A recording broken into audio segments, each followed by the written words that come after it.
Okay, well, I have the doors are closing, the mic's on, and I have time markers written in my outline to hit, or in theory, hit. So we're going to go ahead and get started. We're talking about social media in this session this morning. My guess is that many of you in here use some form of social media, or you have kids that, and grandkids that you're thinking about how to train them, instruct them in the principles surrounding social media. So hopefully this will be helpful to you. I want to start with something you may or may not recognize. Let's see, is there a way to this? Oh, there it is. I'm not seeing it on the back screen. If that's someone can help me with that. Thank you. So I actually want to back up here then. I don't know if you've heard of the metaverse. I don't know if this seems good. I've got some hand raising here. The metaverse is something that may or may not become a normal reality in the future. But last year, Mark Zuckerberg, who is the founder, CEO of Facebook and Instagram, made a big announcement that their company was going to shift its primary focus to the metaverse, which is, if you're like me and ignorant on these sorts of things, a 3D virtual world that people would inhabit by using maybe a set of virtual reality goggles, or maybe even a pair of glasses at some point. But the way this works is that you would have an avatar. So this is kind of the picture of yourself, the image of yourself. It could look like you, or you could be a three-headed green alien, right? But you inhabit this virtual reality world. Zuckerberg said in his announcement, this is the next platform and medium that will be even more immersive. It will be an embodied internet experience in which you are in the experience, not just looking at it. Okay, so you would have a space that you would call your home. Again, look like whatever you want it to look like. You travel around in this virtual world and see things, do things, concerts, classes, maybe even kind of cross over into the physical realm. If you can imagine your coworker popping up as a hologram in your meeting, right? That sort of thing. But Zuckerberg says it's the feeling of presence. This is the defining quality of the metaverse. You're going to really feel like you are there with other people. Notice what he's saying about this is embodied. You're going to feel the presence in this metaverse. Okay? These sorts of things have been popular before. I don't know if any of you guys played RuneScape. I remember being on RuneScape a little while when I was a kid. Second Life was a real big deal for a while. But that's the sort of idea where you get into this virtual world. You are in the virtual world. I think if we're honest, that sort of thing appeals to us. I can think of a couple reasons. Maybe you can think of more. One would be that it really is the connection, right? That you get into this virtual world and you are talking with and interacting with people that are, miles and miles away, countries, continents away. We like that ability to connect with people so readily. It's also somewhat of an escape, right? In these virtual worlds, you can create the reality for yourself, right? We like that ability to imagine the way we want life to be and then to create that. But here's some of the things that Zuckerberg said as he was explaining the focus on the metaverse. He said that our company, Facebook and Instagram, focuses on connecting people. One of the reasons I started Facebook was that at the time you could use the internet to find almost anything except the thing that matters most of all, people. The metaverse, he says, is the next frontier. He said it was always clear that the dream was to feel present with those that we care about. Again, that idea of being present. He says, isn't that the promise of technology? To be together with anyone, to be able to teleport anywhere, to create, experience anything. He says this is, together we can finally put people at the center of our technology, deliver an experience where we are present with each other. There will be opportunities, he says, for connection, for creation, for learning, for joy. This is a future where with just a pair of glasses, you'll be able to step beyond this physical world and into the experiences that we've talked about today. I'm proud of what we've built so far, Zuckerberg says, and excited about what comes next as we move beyond the constraints of screens, beyond the limits and distance of physics, and toward a future where everyone can be present together. Okay, so I don't know if the metaverse is going to pan out and be our new reality, as the advertisement says, but I want you to see in Zuckerberg's words that what he sees is that the metaverse is simply the extension of what already exists with social media now. And that's one of the reasons why I highlight what Zuckerberg is saying, is because your use of social media, Facebook, Instagram, Twitter, TikTok, these are virtual worlds in their own way. That when you use these social media platforms, you're stepping out of the real world, we might say, into a virtual world in which you are inhabiting and moving around and interacting with other people. And I would say that thinking in this mode, there's also lessons that we'll learn, I think, today in any kind of digital communication. So Zoom, FaceTime, texting, email, and so on. So we inhabit these virtual worlds via social media and digital communication. And the question I want us to ask this morning is our time in these virtual worlds benefiting us and benefiting others? I love this twice stated statement of Paul in the book of 1 Corinthians where he says, all things are lawful for me, but not all things are profitable. Now, we should note that Paul is not actually saying that the Christian can do anything they want and it's lawful, but Paul is instead kind of granting the Corinthians that point, saying even if something is lawful, even if you can say there's no law against this, there's more questions that we need to be asking than simply, is it right or wrong? We need to be asking questions like, is it profitable? Is it good for me? And that's just a point for us as maturing Christians, that we need to go beyond asking, is it a sin too? Often we ask that question, and if the answer is no, then it's a green light. No, we need to ask, is it profitable? Is it wise? Is it beneficial? And particularly in chapter 10, in the discussion about eating meat sacrificed to idols, Paul says this again and says, all things are lawful for me, but not all things edify. Not all things build up. That's what that word means. And so, this is the question that I want us to ask this morning.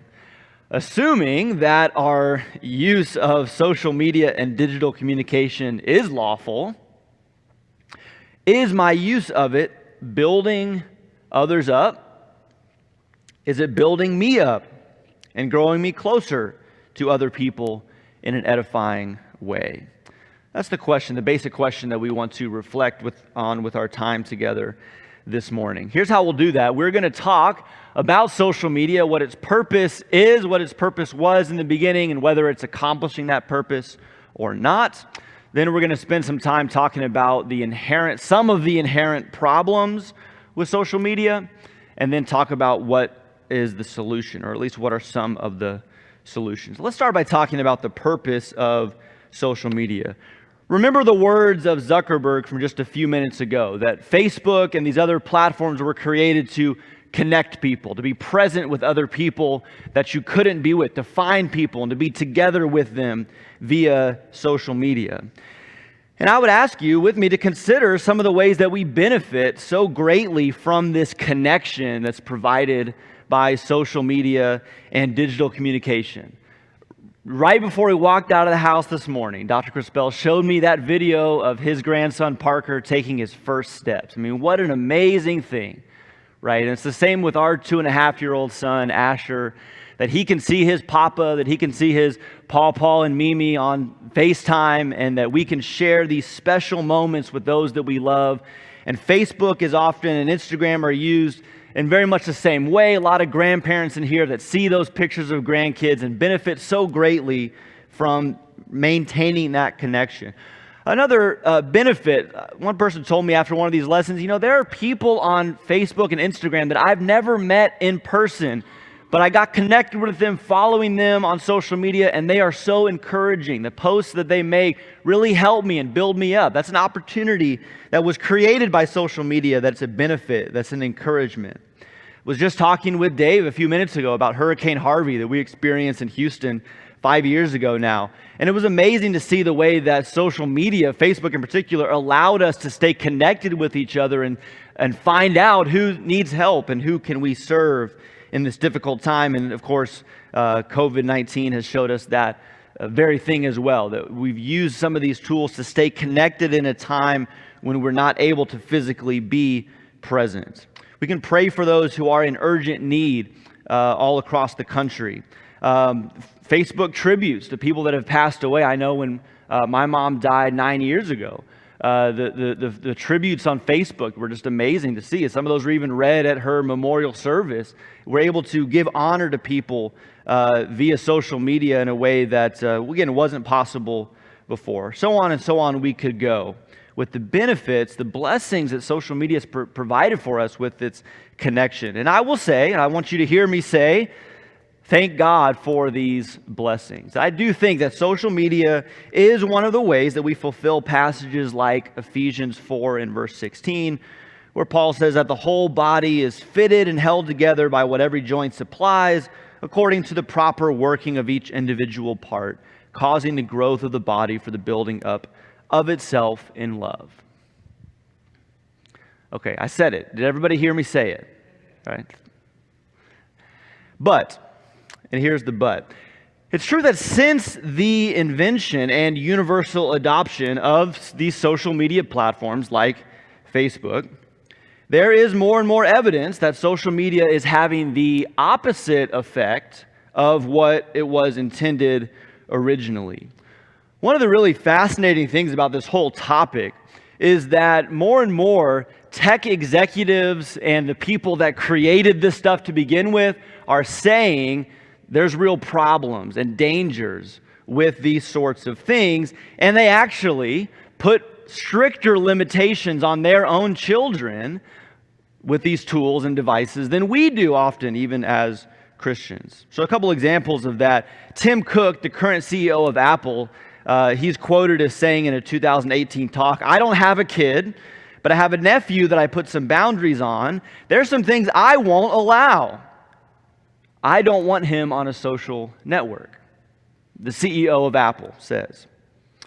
There's another talk you can find, although the language is pretty horrible in it, but Kamath Palihapitiya is a former executive at Facebook and Instagram. This is what he says about those platforms. He says, these platforms like Facebook and Instagram are literally at a point now where we have created tools that are ripping apart the social fabric of how society works. It is eroding the core foundations of how people behave by and between each other, and I don't have a good solution, he says. My solution is that I just don't use these tools anymore, and he goes on to say he doesn't allow his kids to use these tools either. By the way, before I forget, I don't know where they are, but we printed out a handout that has a list of resources that I have either used in developing this material or would recommend. Books, articles, some videos, both from a biblical perspective and even some of these people from a secular perspective talking about this topic. So hopefully that can appear in the next 40 minutes or 30 minutes. And are they on the back table? Okay, so grab one on your way out, and I'm going to try to have these with me at each of the sessions for anybody that wants to pick these up. Okay, so tech executives are saying that these social media platforms are a problem in our society, but it's not just at a societal level, it's at a personal level. Okay, there's an NPR article from 2017. It's called "Feeling Lonely? Too Much Time on Social Media May Be Why." The quote from that article, "Young adults especially, social media may not be so social after all. Among people in that age group, they say heavy use of platforms such as Facebook, Snapchat, and Instagram were associated with feelings of social isolation." There's a great book called iGen. It was written in 2017 by Jean Twenge. And she is talking about this generation of people born between 1995 and 2012. And she's able not only to correlate high levels of social media and device use with anxiety, depression, even suicidal thoughts, but more than that, show that there's a causation effect here, right? That this time on social media is actually a cause of these mental health concerns. But I want to say, in some ways I'm glad this is not being restricted to teens and young adults. This is not just a problem for young people. I think any of us, we're honest with ourselves, we see the same effect in our own lives, that the more time we're on Facebook, the more time we're on Instagram, it's not making us feel any more connected to other people in the long run. In fact, we feel more isolated. This is really the simple version of my story when it comes to social media. I was on Facebook. I'd graduated college and was moving away from Tampa, where I had a lot of friends and close connections. I was living in the wild frontier of Oklahoma. I didn't know very many people. I thought Facebook was going to be for me a way to maintain those connections and continue to have that support system. It was the opposite. I remember nights just scrolling through Facebook in this lonely isolation of Oklahoma. By the way, living in Oklahoma was great. Great people there. It was wonderful. But at first it was hard, okay? And just scrolling through Facebook, surely there's going to be something on here that gets me built up and connects me to somebody, and just like emptiness into the deep, dark despair of the mindless scroll that was doing nothing for me. So it was making me more lonely, and I got off. And again, I would imagine that to some extent you've experienced this same thing yourself. So why would be the question. What are the problems with social media, and why are we experiencing the opposite effect of what is intended? Again, I think there are lots of things we could say, but I'll share with you 4 inherent problems with social media that we, I think, would do well to reflect on. One is that social media tends toward self-promotion. I mean, at its basic level, what is a social media platform like Facebook or Twitter? You have an account, or I have an account, and what do you do with it? I post on it what I want to say. I post pictures of my life. Here's me. Here's who I am. Do you like me? Is always the question being asked. We probably have a problem of self-expression being too much of a priority in our society anyway, but social media is just such a natural forum for self-expression. And we know, especially as Christians, we know that just simply expressing oneself and sharing oneself is not the most conducive approach for building relationship. In fact, it's actually contrary to the basic principles of social interaction. We know that good conversation, good relationship building involves much more than just proclaiming my opinion or sharing about myself. Proverbs 18:2, a fool does not delight in understanding, but only in revealing his own mind. And that could be a tagline for Facebook or Twitter. And unfortunately, social media makes this far too easy and doesn't encourage us necessarily to build relationship, true relationship. But there's another level to this. Because social media platforms are me sharing myself, it is just natural for all of us to want to make ourselves look as good as possible, right? And so we shape an image of ourselves on social media that we think is attractive. Remember those avatars from the metaverse? You know, you go in and you create the person, how you want to look to the world. On a certain level, that's what we're doing on social media, is it not? We are crafting an image of me and my life and who I am, who I want to present to the world. In fact, it's easier, like in these virtual reality worlds like Second Life, it's easier to be who we want to be online. It's easier for me on Facebook to be smart and witty and have a quote for everything and to be beautiful on Instagram. It's easier to do that than it is to be in real life. But the problem is it's not really us. And one of the problems is that as we're creating this persona online that isn't me, I know it's not me. And all it does is just makes me more insecure and self-conscious because I know I'm pretending. And I know I'm putting something up that is not really real, not really me. But this is one of the problems, that social media tends so easily towards self-promotion, self-marketing, you might even say. And because of that, it fuels these unhealthy comparisons that we make. So here's the thing. I'm not the only one out there crafting an image of myself that is so beautiful and funny and smart to the world. Everybody else is doing that too.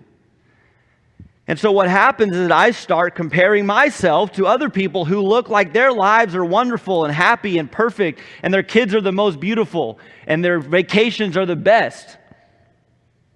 But I know my life isn't like that. And so I get depressed. And natural response in our depression is to just do what is easiest, do what feels good, and that often is just spending more time on social media. And so it's a problem. According to Twangy, the author of that book, iGen, I mentioned, social media negatively affects, via her research, negatively affects the mental health of girls much more than it does boys. And you can imagine why that is, or know intuitively why that is. And I think it's because of this comparative nature of social media. Girls that are conscious of their appearance see everyone on Instagram that's prettier than them. Young women who are conscious of their weight see all these people that are more fit than them, and young women that are lonely see all these pictures of happy couples and happy families. And that's really hard to deal with. And again, adds to that anxiety, that depression. But again, I would say I don't think it's just young women. I do think women in general, young and old, struggle with this more than men do. So I do think it's a particular problem. And let's see if I can say this carefully here. I do think, related to this, the whole, what do you call it? The model, the business model, the relationship now that's been created on social media of the influencer, okay? I think that this is a problem in this regard, right? I don't know if I know exactly what an influencer is, except for it's someone that has a lot of follows on social media, and so I guess, companies will, give them products to then sell, via social media by saying, hey, I use this hair product, I use this cleaning product, whatever it is. And so influencers on social media are essentially selling themselves. They're selling their life. They're marketing their life and the products that they use and the things that they do. But oftentimes these are people we know, or at least we feel like we know them because we follow them on social media.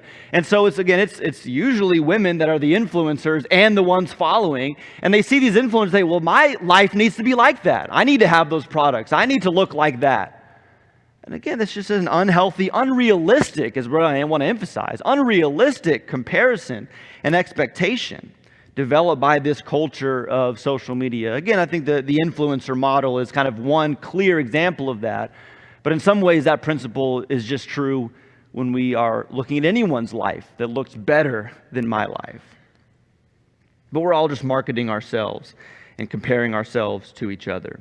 But this is the point I want to make.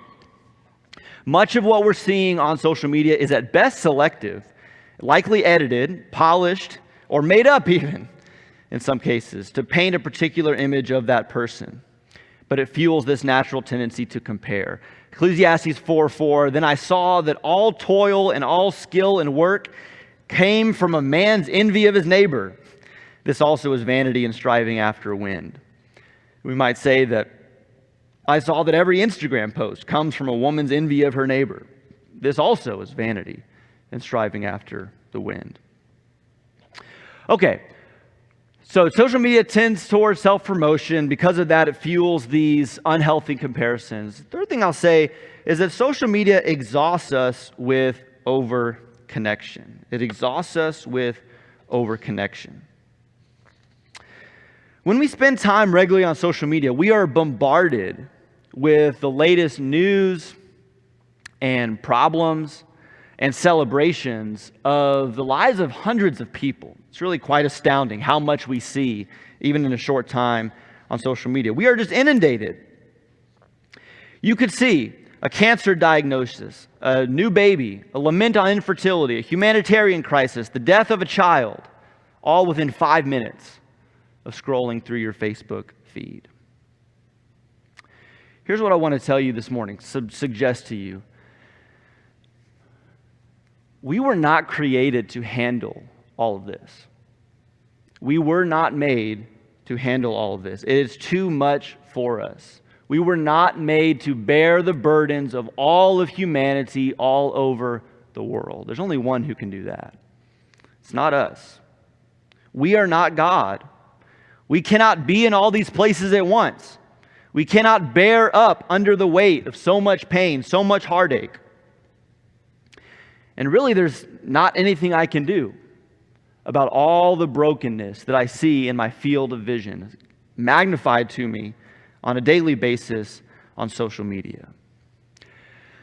Now, someone might ask, well, what about praying for all these people and all these problems that I see on Facebook? First thing I would say is that I do not mean at all to discourage anyone from requesting prayers from the largest possible audience that is available to you. I want to encourage that. And again, social media is a great way to do that. Second thing I would say is that we should be praying, of course, praying for people. And it's commendable to pray for the things that we hear about via social media, even if it's not directly related to us or near us. But third, I would say we have limits. We can't actually pray for all the problems that are out there. Paul tells us to weep with those who weep, rejoice with those who rejoice. I can't actually rejoice with all the people rejoicing on social media and weep with all the people that are weeping on social media. I can't do that. And here's the thing, without social media, we already have a lot of people to worry about, don't we? I mean, I think a place like this, if you're at Simple Terrace or another larger congregation, there are hundreds of people in your immediate family that themselves have their problems, their difficulties, their tragedies, their celebrations. We can be with these people. We can sit with them. We can weep with them. We can pray with them. But I think what happens is that we're on social media and this constant exposure to so many problems. Have you ever felt this? It makes us numb to it all. We just become exhausted with all this exposure to how awful things are out there, all the horrible things going on, and it actually leaves us exhausted and empty and unequipped to help the people that are right in front of us and that we could be a blessing to in the flesh.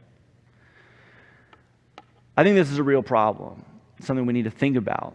The over-connection that is happening to us on social media and what it's doing to us. And then maybe related to that, I would say that social media distracts us from flesh and blood. Think back to that metaverse, and I'm sure a lot of us, if not all of us, kind of smirk at that idea of the metaverse and say, you know, Zuckerberg says you're really going to be there and it's going to be like you're embodied and all this stuff. We know that's not true.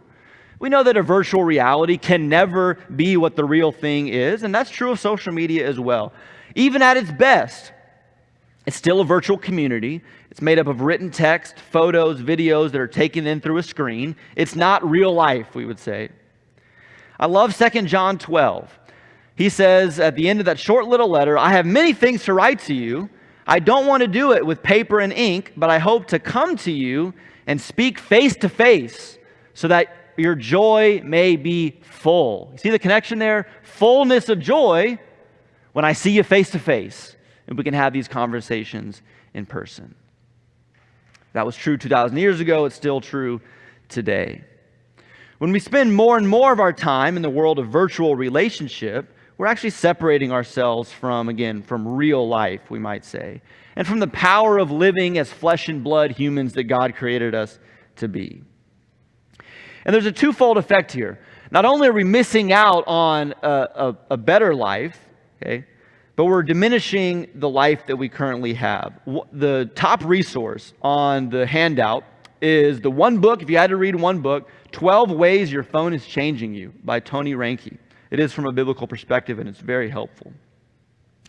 But in this section on taking away from flesh and blood, Reinke highlights the epidemic of texting while driving. That's the clearest example you can think of and the most alarming example. When we're texting while driving, we've all had this experience. We can all admit it. We've all had this experience. We are literally, I don't say that the way the kids do, I was literally out on a limb, We are literally putting the lives of flesh and blood humans on the road in danger of killing them instantly. For for one more message to somebody that's in a separate place via text or an email, or maybe doing something else, checking our Facebook feed, or playing chess virtually or something like that. But this principle holds true in even what we think of as innocuous situations. When I'm texting during a meal, that I'm sitting down with somebody, what I'm doing is I'm missing out on an opportunity to really connect with somebody, and replacing that with, again, a shallow version of communication via text or email with somebody else. And so, my conclusion would be that social media and digital communication are blessings in their own way. But they cannot accomplish what genuine in-person interaction can accomplish. And when we try to substitute the counterfeit for the real, then we'll suffer for that. And we'll be the ones missing out on a full, or a more full life. Okay, I am 3 minutes ahead. I'm just astounded. I can't believe this is really happening to me. So let's talk about what we do. And I'm glad, because probably more time should be spent talking about the solution than about the problem. But let's talk about the solution. So I've said here that social media is not real life. I've heard that. I hear people say that from time to time. It's really great. Twitter is not real life. All these people upset on Twitter. Twitter's not real life. Okay. And that's a nice way of making the point that social media is a flattened distortion form of reality. But the truth is, social media is real life. In the sense that we are real people, and we are interacting with other real people, even though we're interacting with them via a digital medium. That's another example from the book I mentioned, that we use our thumbs and our fingers to insult and shame and ridicule and denigrate real flesh and blood humans made in God's image that are on the other side of the screen that we're typing into. And it's real life also because the damage that is done on social media and via email and text, the damage is real. The words hurt just as much. Not only we mentioned experiencing the hurt ourselves as we feel lonely and isolated, other people that we're doing that to as well feel that, and that's real. And it's real life in the sense that I'm really going to be held accountable for what I do and what I say on social media. If Jesus said this is one of the scariest passages in the Gospels, every idle word of mine will be brought into judgment by God. Wow. What about every text message, every email, every Facebook comment, every Instagram post? So yeah, it's not real life in the sense that we've talked about, but the consequences are real. And so let's talk about what to do and how to guide ourselves on social media. Okay, you can open your Bibles now. I feel bad that we've spent 34 minutes here and haven't asked you to open your Bible. I'm going to show it to you on the screen, but I think seeing it in front of you will be helpful as well. Philippians chapter 2. I love this passage in the context of what we're talking about. I think it fits really nicely with the theme of our weekend and talking about being disciples of Jesus. That's what this passage is about here. This summary of the gospel and this call to imitate Jesus of Paul in Philippians chapter 2. Read with me here. Philippians chapter 2, starting in verse 3. Paul says, "Do nothing from selfishness or empty conceit, but with humility of mind regard one another as more important than yourselves. Do not merely look out for your own personal interests, but also for the interests of others. Have this attitude in yourselves, which was also in Christ Jesus, who, although he existed in the form of God, did not regard equality with God a thing to be grasped, but emptied himself, taking the form of a bondservant, and being made in the likeness of men, being found in appearance as a man, he humbled himself by becoming obedient to the point of death, even death on a cross." And I'll continue reading to the conclusion of Paul's thought. "For this reason also, God highly exalted him and bestowed on him the name which is above every name, so that at the name of Jesus every knee will bow, of those who are in heaven and on earth and under the earth, and that every tongue will confess that Jesus Christ is Lord, to the glory of God the Father. A couple things that we want to say about this passage here. This is the story of the gospel in essence here in Philippians chapter 2. And the story of the Bible is a story about restoring connection, is it not? God made man and woman to dwell with them in perfect connection, to have that perfect fellowship, God and man. But also in the beginning, man with his fellow humans, man and woman in the beginning, but we could say humans had that perfect connection and fellowship in the beginning. But of course, sin broke all those lines of connection. Sin separated us from God, and sin broke the relationship between humans. You see that in Genesis 3 with the distrust and the blame immediately between man and woman. So human relationships are now broken. Man's relationship with God is broken because of sin. But God's plan all along was to reestablish that connection, to restore that relationship. And how did God do that? How is it that God restored the relationship that he was seeking with man? I'll tell you this, he didn't send an email with a PDF attachment, okay? He didn't FaceTime us, right? Give a video call of what was going on in heaven and what he wanted to do. He didn't even send a hologram. He thought, well, maybe even a hologram could have worked, right? An apparition. In fact, some of the earliest heresies were that very thing, right? That it wasn't really God in the flesh. It was like a spirit or a vision or something, No, to solve this problem of broken relationship, God came in the flesh. He came in person, we might say, in the person of Jesus Christ, and took on flesh and blood himself in Jesus of Nazareth. By the way, I hope we appreciate that was much harder to do. Ben alluded to this last night.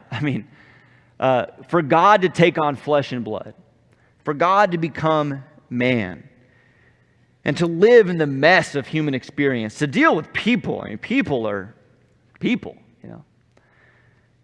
To deal with the mess of humanity, to face pain, to face discomfort, to face ultimately suffering and death, as Paul points out here in Philippians 2. It was the much harder way.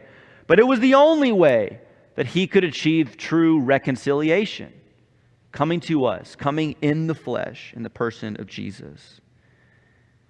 The incarnation, central as it is to our faith and to the gospel, the incarnation shows us that there is tremendous power in flesh and blood presence. There's a spiritual power, we might say, in flesh and blood presence. So much so that it was the only way for God to restore connection to humanity.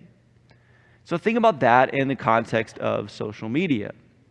This principle of God coming in the flesh. We cannot allow ourselves to simply become avatars, as we've said. We can't allow ourselves to be fooled into thinking that living in these virtual worlds of social media platforms is the same thing as living in the real world, quote unquote. Instead, we as disciples of Jesus, God in the flesh, need to take advantage, to harness the power of flesh and blood in person presence, and use that power to love people, to serve people, to connect with people, to bless people in little miniature ways of the way that Jesus did that for us by coming in the flesh to serve, to sacrifice, to give himself as a ransom for many. So that's the first thing I want to take away from Philippians 2 and how it instructs us in our use of social media. It shows us that the power, the real power, is in flesh and blood presence. That's where the power for relationship and connection really lies. Okay, if I'm being honest, I would say my dream would be that we walk out of here and everybody in this room comes up to me and says, I'm done I'm cutting the cord. I'm off social media altogether. That would just make my day, right? Be the happiest person alive. I know that's not going to happen.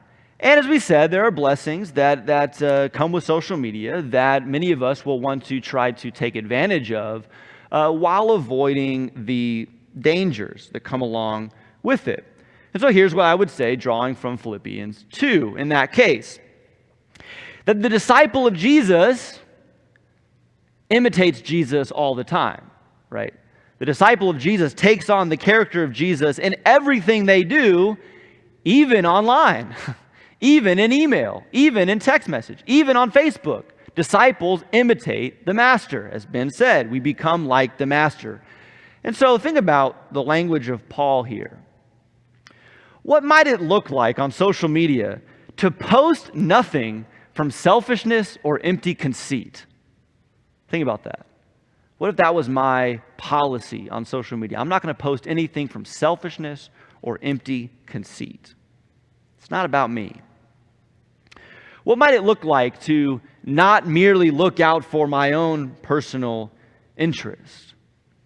Not use social media simply to get out of it what I want to get out of it. And instead, what would it look like on social media and for my social media activity to always count others as more important than myself and to look out for the interests of others? What would that look like? I think this is really worth reflecting on and thinking about for each of us individually in our own situation, because we're all going to use different platforms to different extents. How can I use it, one, not for selfishness and empty conceit, but two, to bless others, to serve others, for the interests of others?